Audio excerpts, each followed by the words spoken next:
We're going to talk about taxes. I don't know why we're smiling. We shouldn't be.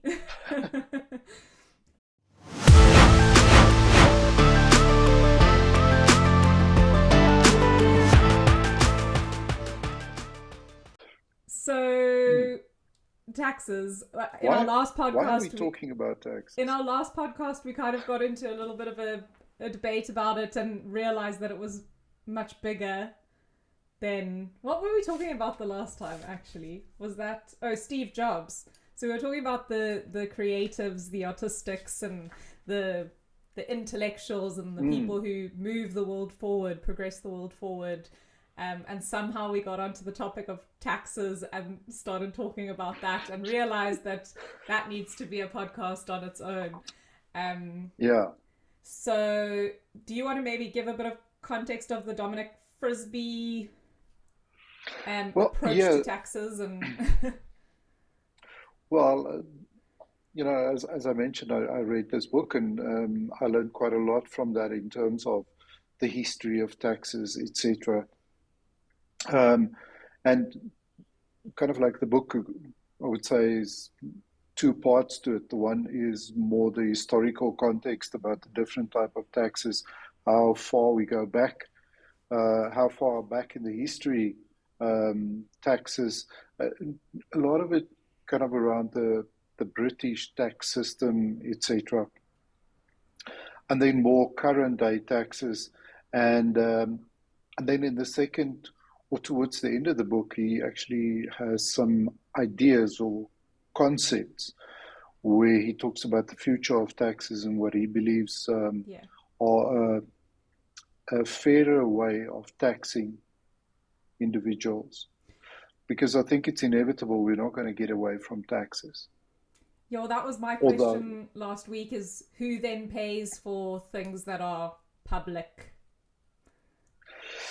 yeah, so so I think that is where I have a slightly different viewpoint from from even Dominic Frisby, lean toward more towards the libertarian way of thinking about it. So my first question is as well, what do we consider and why do some of the things that we call public services, why are they public services? Mm-hmm.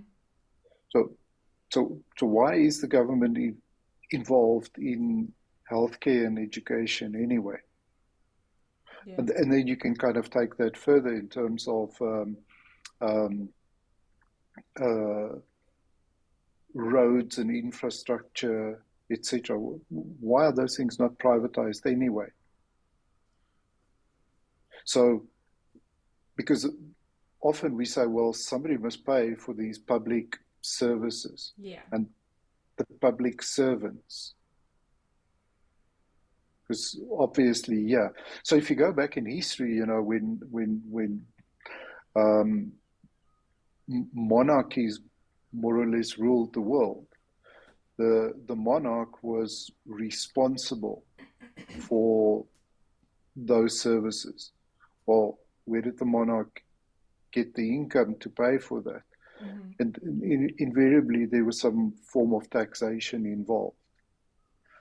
To, but I mean, if we're going back that far, there were no public schools, there were no public Yeah. healthcare facilities, roads, etc. I think that was all more community based anyway. Well, there wasn't really much of it anyway. Yeah. But there is, yes, in modern society and kind of where we are now, it'll be very difficult to say, well, okay, cool, let's just stop paying all taxes. It will be terrible because we are paying taxes, not only income tax, you see, but we also pay local government taxes. Yeah. That. Well, Um, there's, yeah, then we are getting into all of these other sneaky taxes, sugar um, tax, sin taxes, tax. duties, yes, Yeah. taxes, Customs. duties, etc., etc., So, um, and it adds up to a hell of a lot.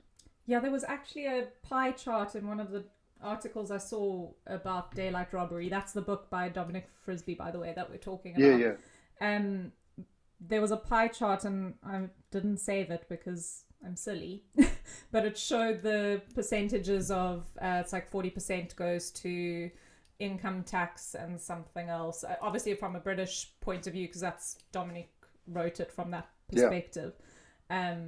But yeah, it was a huge amount of the tax was income tax, and I can't remember what the second one was. So obviously, in most countries, we pay some form of VAT or value-added tax, Yeah, which is basically a consumption tax of some sort. Um, but having said all of that, you know that there are still quite a few countries around the world where they don't levy an income tax. yeah, So I think it's very important to look at this from a perspective of personal income tax and just tax in general, yeah, because we do understand. So I think that the basic things that the government or the state should take responsibility for is protection. In other words, you have to have an army mm-hmm. to protect you from foreign invaders. Um, must be able to protect their citizens. Must uphold the law because we need laws, etc. So there must be a judicial system, etc. Um, I would even say that some form of basic healthcare is acceptable. But I Yeah, definitely want the government completely out of education, yeah, and I definitely want the government completely out of business.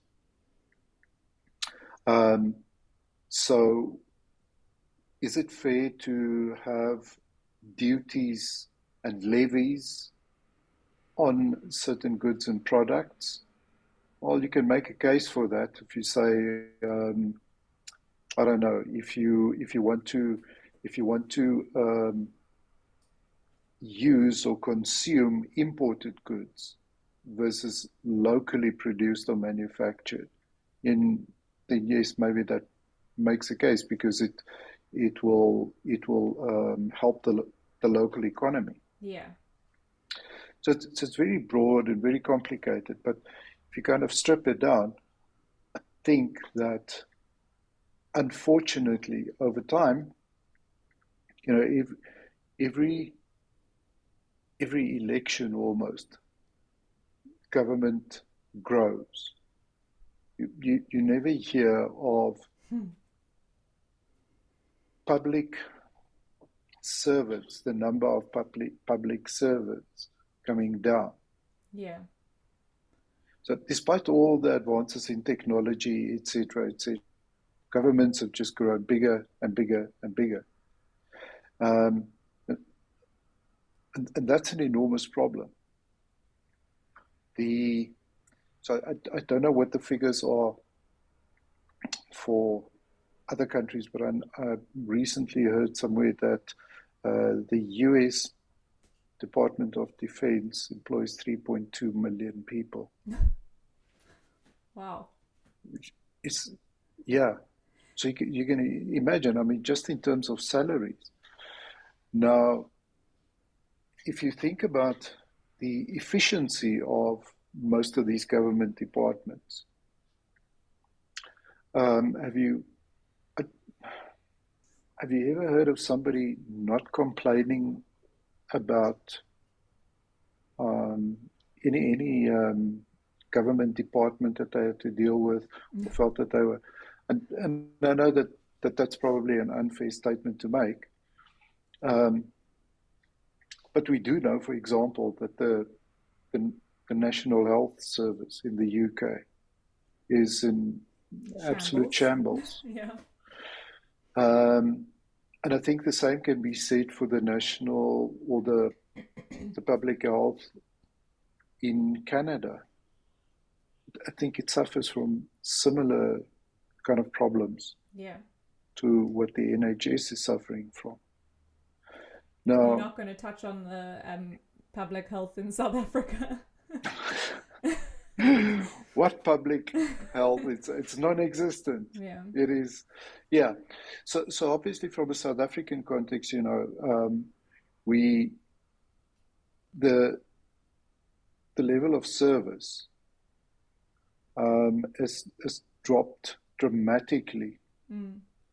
over the last, I don't know, let's just say the last 10 years.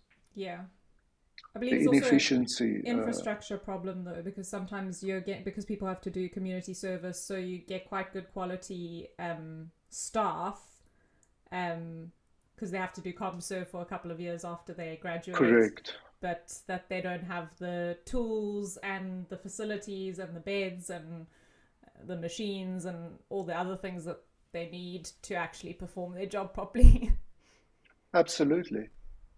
And a lot of those things, they rely on other departments, other government departments to provide. So anyway, I mean, South Africa is a shining example of that. But I think the whole of sub-Saharan Africa suffers the same fate. Mm-hmm. Just infrastructure in general. And yet we are taxed more and more every single year. Yeah. What you do see is you do see the number of public servants increase every year. And they're unionized. They can go and strike for higher. Yeah, it's it's an it's it is kind of like a system that feeds on itself. Yeah. Now, forget which country and which political party, etc. It's all about, the politics kind of played at the level here, which we all see on TV or read in the newspaper. And below that level, where the public servants operate, I mean, that doesn't change with every election or new party come to power, etc., etc. Mm-hmm. So you get these bureaucracies that build up over time there, and then the same thing that you find in the corporate world, where people try and grow the number of people in their division, department, team, whatever, to get a bigger share of the budget. The same thing happens here. Yeah. And there's no accountability, unfortunately, which I think would go a long way Yeah. in solving that problem. So if you look at countries that don't impose personal income tax, think about Bahamas, Bermuda, Monaco, Cayman Islands, UAE, Kuwait, Qatar, Mm-hmm. Oman, Saudi Arabia, and Brunei. Now, 7 of the 10 there have immense natural resources in the form of oil, Mm-hmm. oil and gas. The others, the Monaco and Bahamas, Bermuda, and Cayman Islands, they are very different. And we know that there's, especially about Cayman Islands and Bermuda and Bahamas, they're often referred to as tax havens, and Yeah. people just go there to dodge taxes, etc. But there must be a case made for, well, why can they? Is it purely because of the numbers? I was going to say, does Small size not have populations? something to do with it? I don't know. You can always look at this in terms of percentage of GDP that is spent on public services and so on. And I don't have the numbers for that. Mm. But I mean, just the list that I went through Yeah. now, I mean, these are all functioning societies. I'm sure that they're unhappy about a lot of things.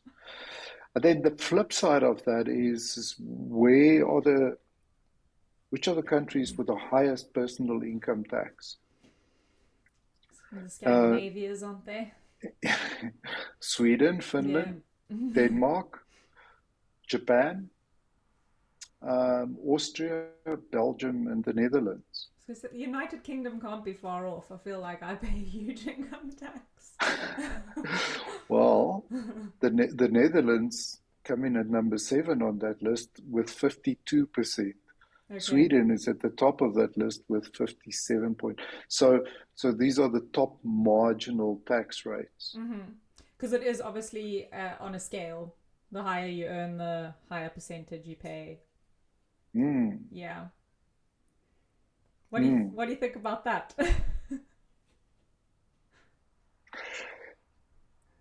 I think that will that will change in the next few years, Hmm. especially as you see when you start seeing countries starting to suffer a hell of a lot with all the immigrants or refugees, as they call them, coming in. Yeah. So already we see that there's a lot of unhappiness in the Netherlands with the current political regime. So it's not necessarily tax based um, unhappiness, Yeah. but you know the farmers. Dominic Frisby Um, will tell you everything leads back to a tax situation. correct. Yeah. Everything leads back to a tax situation because even the main cause of the unhappiness in the Netherlands now with the farmers is about climate change and carbon credits and that entire scam of how can we kind of make more money Hmm. and get that into the system. So I don't know, for the last 20, 30, 40, I don't even know how long it is. Um, People in Scandinavia have very high quality of life. Um, and I think that that made them comfortable with the level of tax that they pay. Yeah. So services were provided, education system was good, healthcare was good, infrastructure is obviously great. But I do think that will also change as they start suffering with more immigrants pouring into the country because it is just not sustainable. Yeah. I mean, the UK has And just increased their immigration tax, making it difficult for people to legally come into the country financially. Um, legally, the legal immigrants are not the problem. yeah. It is, and that's why I use the term refugees because Yeah. they come there as refugees, Yeah. and therefore they're not going to pay all those uh, taxes and fees and etc. etc. Yeah. And obviously they arrive there without any means to support themselves. Yeah. And they become a burden of the state. Um, and that is funded by the taxpayers, Hmm. which it is not sustainable. Anybody who has to um, account for their own spending versus their own income know that. You know you've got a monthly budget, well, and yet governments continue as if, okay. So a bunch of other things that come into play there in terms of the huge amounts of debt that governments are racking up. Um, and again, to the point I made earlier, is with no accountability. Yeah, that's what I Is wanted to actually touch on that. So, who can governments be accountable to? I think one of the well, problems with tax is that every country, and in the US, every state can have their own different tax laws and ways of doing things. Which one of the things you mentioned up front was that every country should you should be paying tax for defense so that your country can protect you. But if there was some kind of higher power that said no one should be putting money into an army, then maybe we wouldn't need armies. Do you know what I mean? There's like, No, no, absolutely. Absolutely. I mean, that would be. So it would, so there are two ways to look at that. The one is um, no need for armies because we we promise we're not going to invade anybody. that's what I We're mean. not If going no to. one has an army, But, then no one needs an army. uh-huh. Or if no one has weapons of mass destruction, then no one needs weapons of mass destruction. I can't say it. Weapons of mass destruction. Yeah, and sometimes even if you don't have weapons of mass destruction, somebody will make up a story and invade you anyway. Yeah. Um, hmm, that has No happened names. No before. names mentioned. But yeah, so it is a difficult one. In principle, I believe I agree with the statement that you made that if we can just all agree, Yeah. which is obviously not going to happen, A but also gentleman's agreement. within a gentleman's agreement, but also, unfortunately, within each country, there is it is necessary to protect you from your fellow citizens. Mm-hmm. Okay, so whether that's the army or some kind of police force, etc. Yeah. Um, it is necessary, but I think that these things can be run a hell of a lot more efficiently. Yeah. What I mean by the accountability is as if um,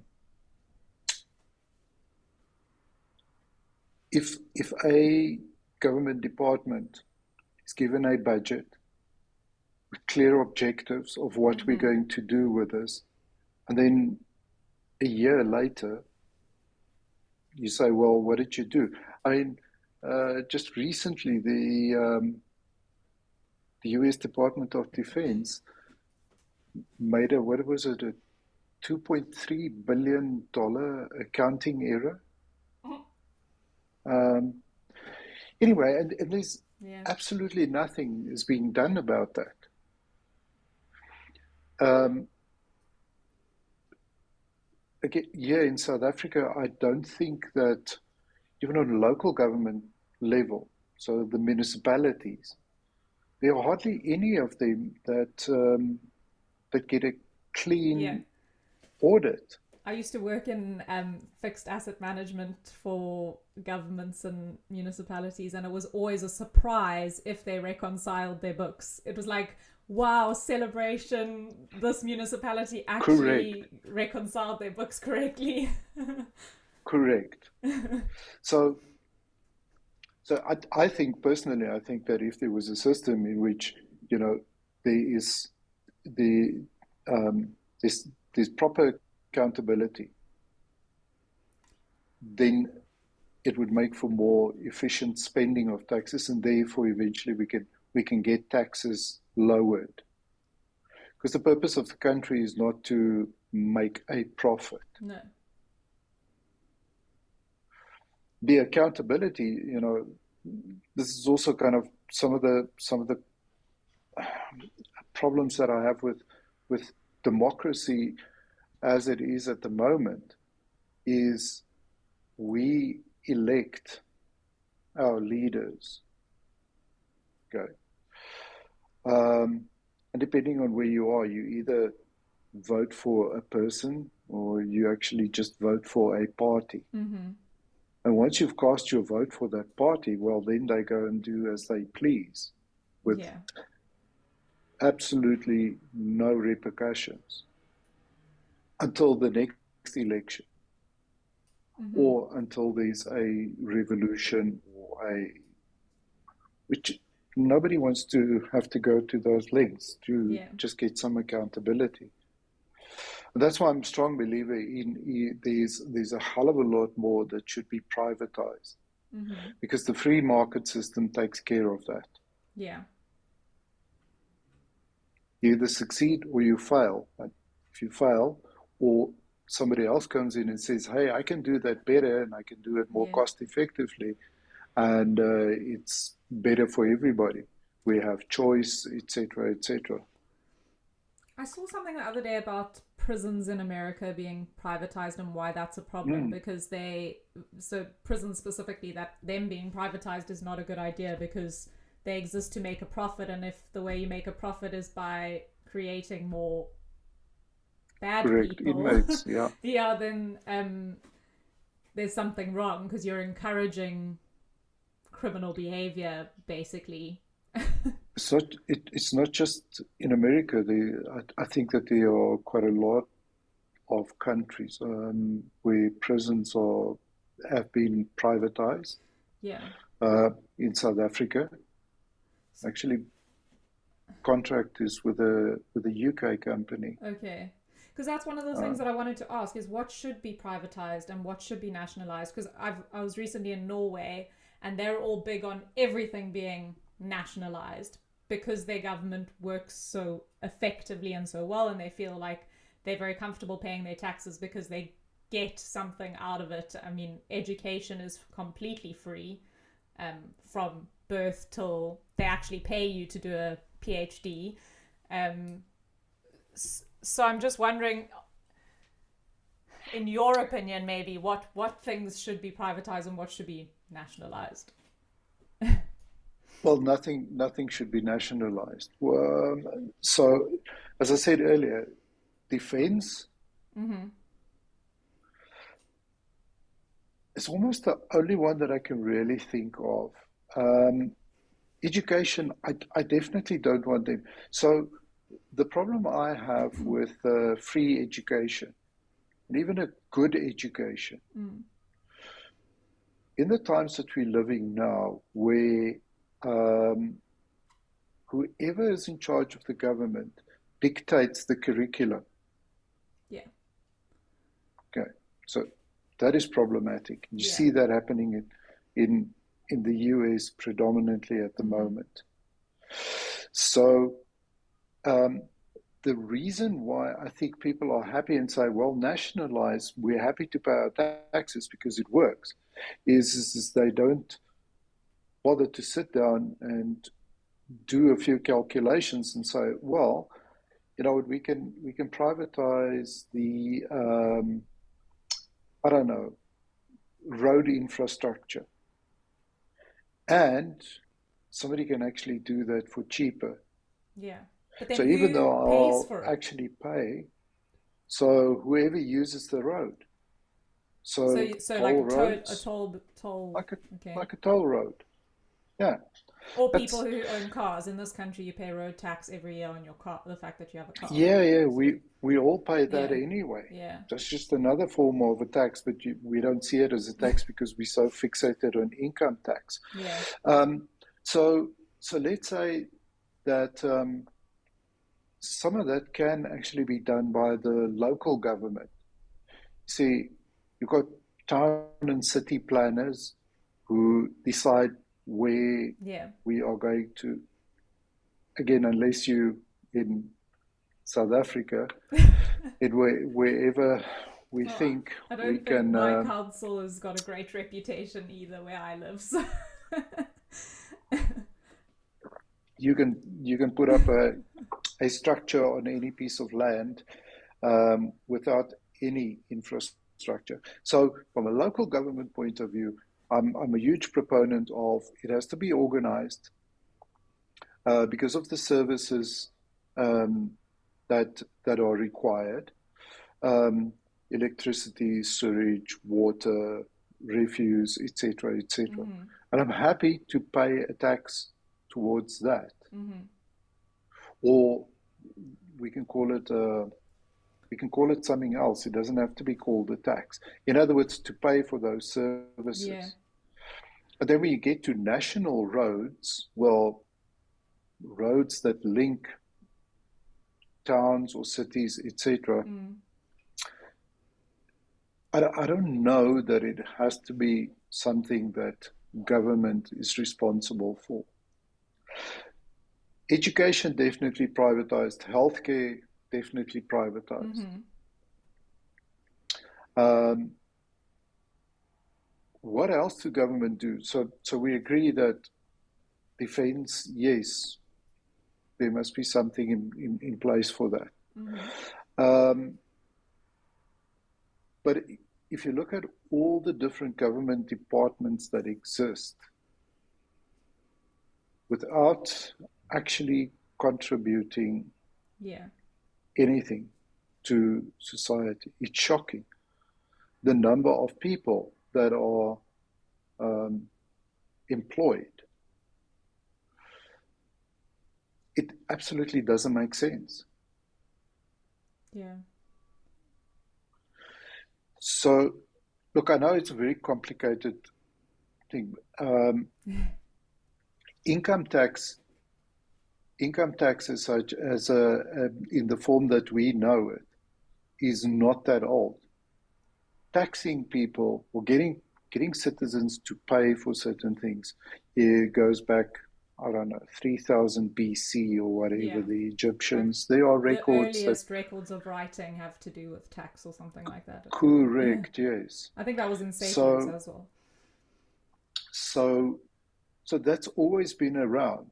But then it was a question of, well, I don't know, you had an amazing wheat crop this year, so you know, 2 or 3 bags for the king or whatever. Yeah. And then other taxes were kind of levied, etc., to fund wars, mostly to fund wars. Yeah. Um, income tax, a form of income tax, was in the UK in 1842.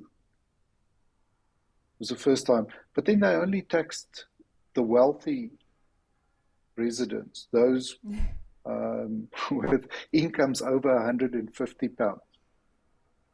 And that was a once off thing to help pay for the war. Okay.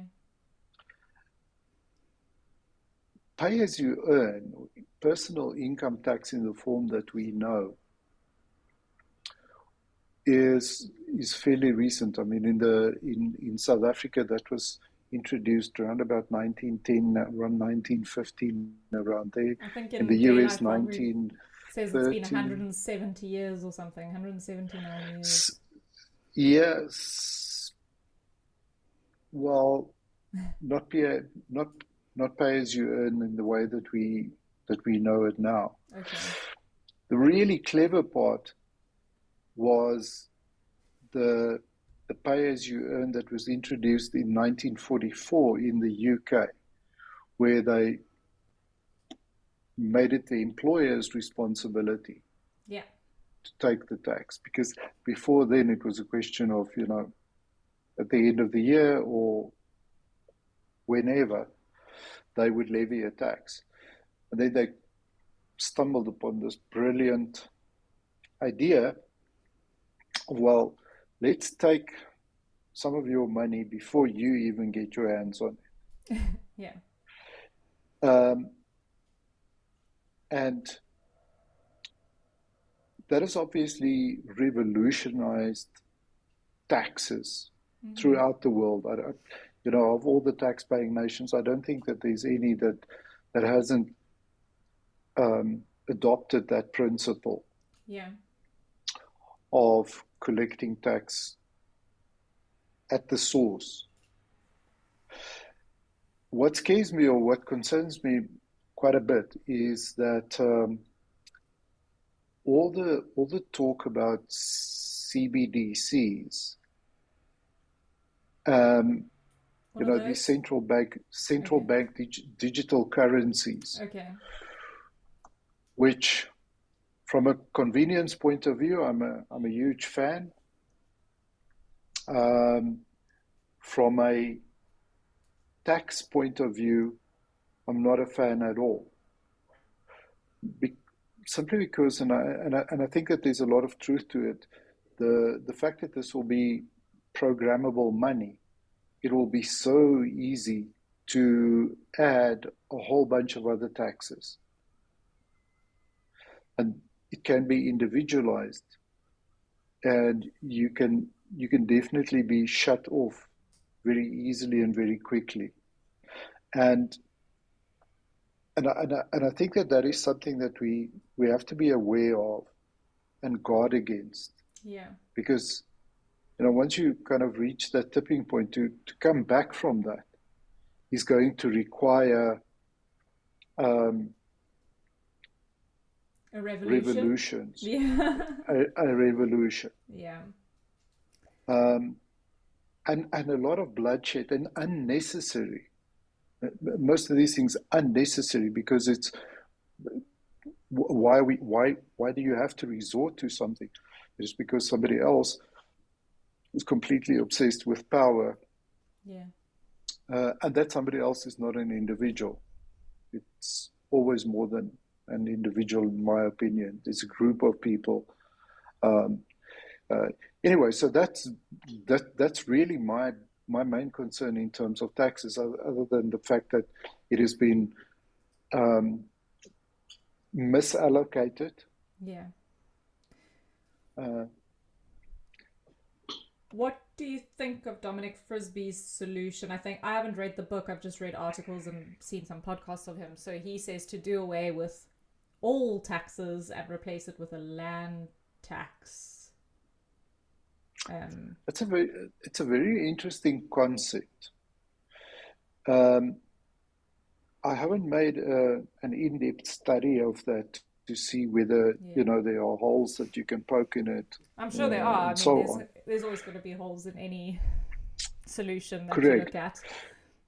But in principle, I think it's a very good idea. Yeah. And also, this is not something that he just dreamt up. I think in the book he refers to an example of where that was actually implemented. Hong Kong, And very I think. Hong Kong, I think it was, yes, yeah. that's correct. That's correct. Yeah, but he's very clear that it's not something that you can do as an add-on to other things that currently exist. If you're going to implement land tax, that should be the only tax. It's a very, you mentioned Hong Kong, and you know what? Very interesting, because earlier in the book, he also talks quite a lot about Hong Kong and what happened there.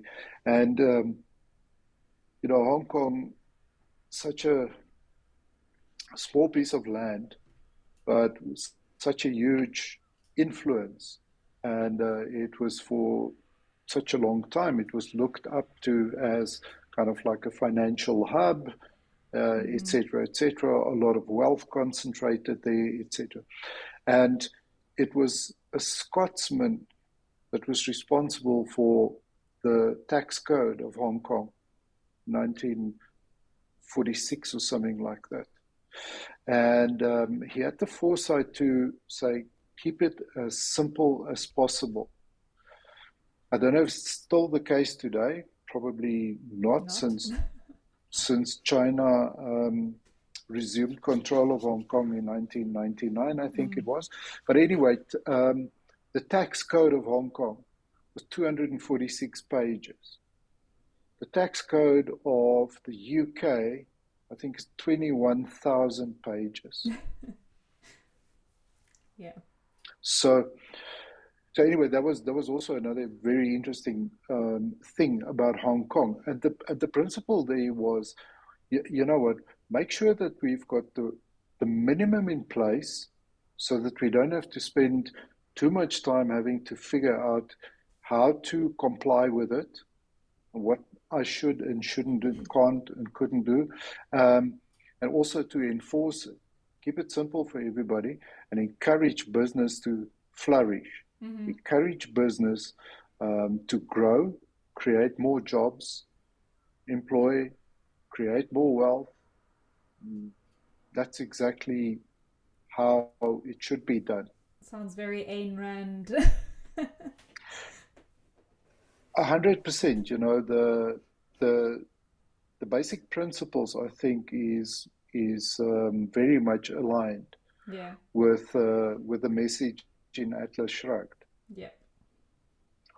And yeah, like I said, just from what I observe around the world, I do not see all the taxes that are collected being spent in the way that we are told. Or in a way that benefits the citizens of the country where the taxes are being spent. Correct, Yeah. correct, because you have so little say over it. Yeah. Um, Taxes are not necessary.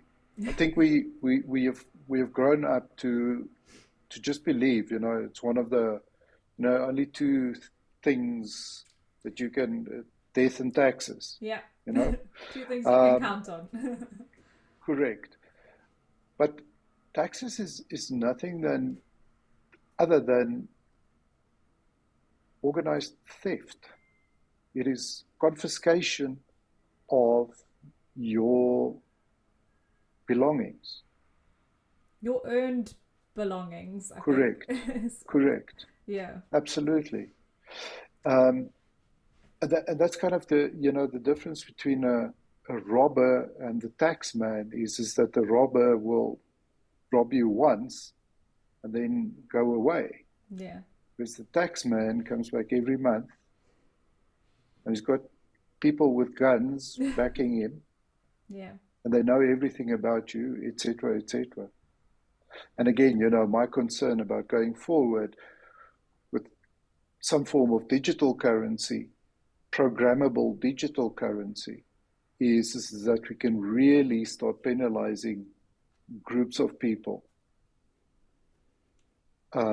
unfairly Yeah. most of the time and taking away a lot of our freedoms and personal liberties. Yeah.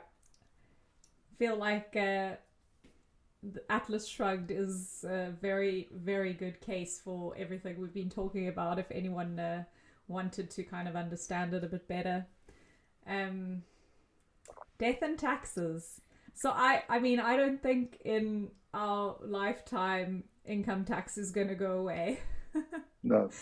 um, but it is really interesting to kind of be aware and to start having these discussions and talking about what taxes are for, what are they used for, and are we actually getting what we're told we're getting when we're paying our tax as citizens of a country, or residents in my case. I'm not a citizen.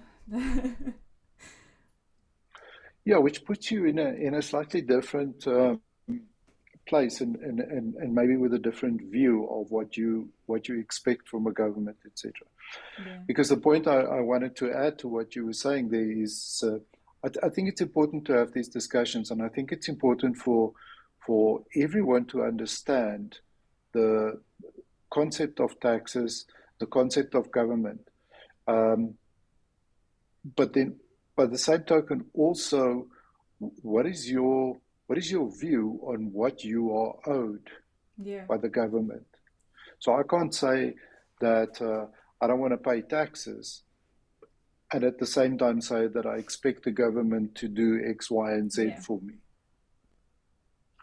And unfortunately, this socialistic view um, that has gotten hold of, I don't know, so many people, um, that it is our responsibility in some way.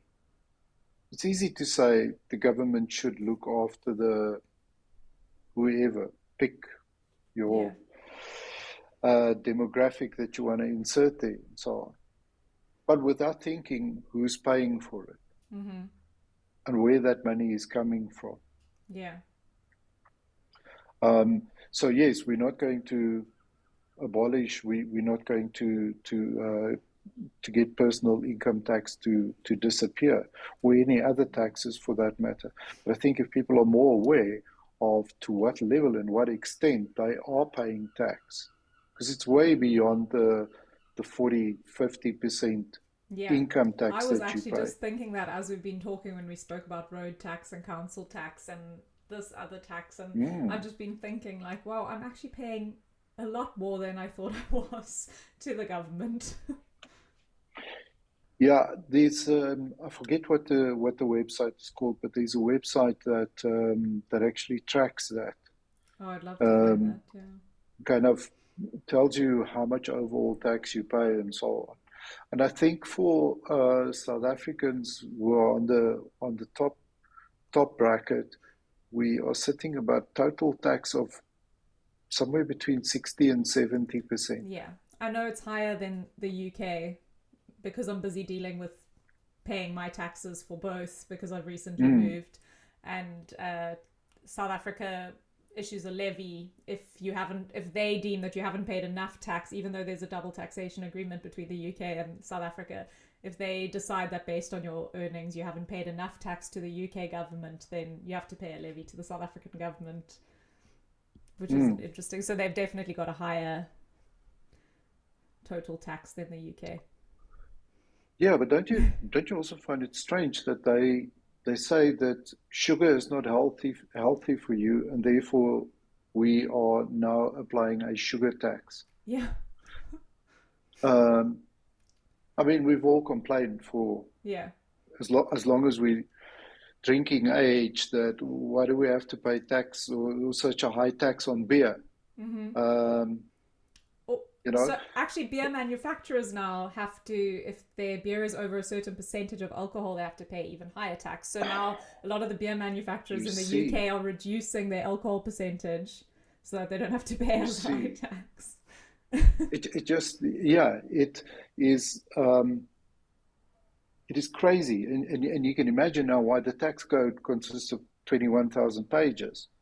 Um, anyway, it's absolutely It's a crazy, beast. and it's an absolute beast, and unfortunately, we are not even always aware Yeah. of the next or the new tax. We always keep our eye on the what is the income, the personal income tax, every year where the budget is announced, etc. Yeah. Um, but don't pay enough attention to all of the other taxes and how they go up and eat away at our earnings. This has been eye-opening. Thank you. It's It's. depressing. I was gonna say it's not a very like happy subject to talk about, but it is what it is, and it's good to have these conversations and to be aware of it and do a little bit of research and find out what you're paying for and what you're getting in return from your government. Yeah. It's quite sad, It's actually. horrible. I actually feel like I need to go make a cup of tea and have a cry. Thank you for chatting about Yeah. it. And look up Dominic Frisby. His book is Daylight Robbery, but I haven't read it yet. Herman has read it. I've just watched a few podcasts and read some articles that he has written. Really interesting. The term daylight robbery comes from an old tax on windows, having too many, being taxed on the number of windows in your house, so they had to pay for daylight. So yeah, enjoy the read, and I hope you don't get too depressed like we just did. Thank you. Thanks, Ali.